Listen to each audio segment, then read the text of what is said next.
ازيكم يا حبايبي؟ عاملين ايه؟ يلا اشتركوا في القناة وفعلوا الجرس عشان يوصلكوا كل جديد. النهاردة انا عايزة اتكلم في حاجة مهمة قوي مضايقاني واكيد مضايقة بنات كتير. انا عايزة اعرف بس في ايه يا اختي منك ليها؟ هي اللي اتخطبت دي خلاص مفكرة نفسها ايه؟ واكسة توكسك يا حبيبتي، بكرة تاخدي على دماغك يا ماما.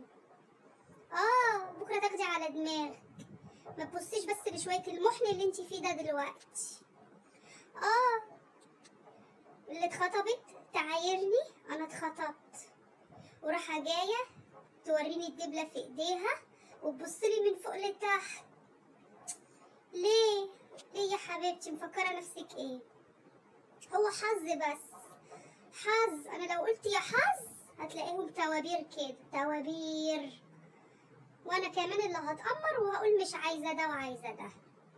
تفكريش نفسك حاجة. هو كده الوحشين هما اللي ليهم بخت دلوقتي، اما الحلوين يا عيني ملهمش حظ خالص. والله ده حتى البنت سوكة اللي ماشية مع الواد زلموك خطبها، بنت المعفنة اللي ما يتبصلهاش دي. لا والمحن بقى، المحن واقف يأكلها في بقها ورايح جاي يجيب لها ورد. وايه يا حبيبتي، وايه يا روحي، وايه يا قلبي، ايه يا حبيبتي؟ انت مش شايفه نفسك؟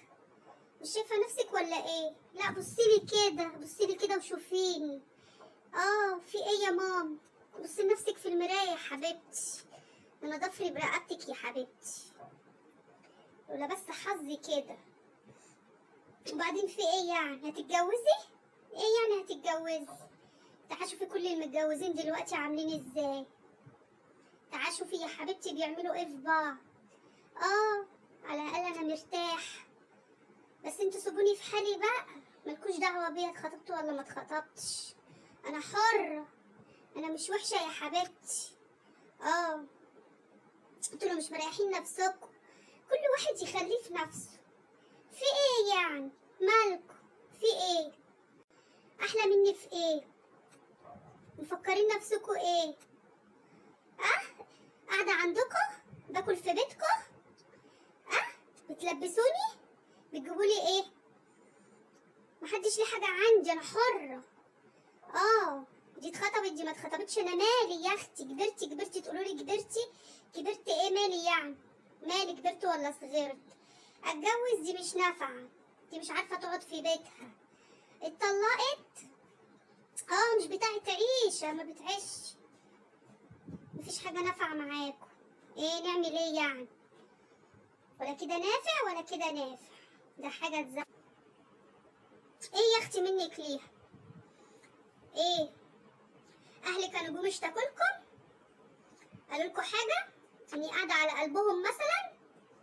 حد قال لكم ان امي بتقولي انت طول النهار ما وراكيش حاجه غير النوم والاكل والشرب؟ لا بالعكس، ده مدلعيني. سايبيني براحتي، خليكم انتوا بس في نفسكم، مالكوش دعوه خالص وارتاحوا، انا مرتاحه كده خلاص.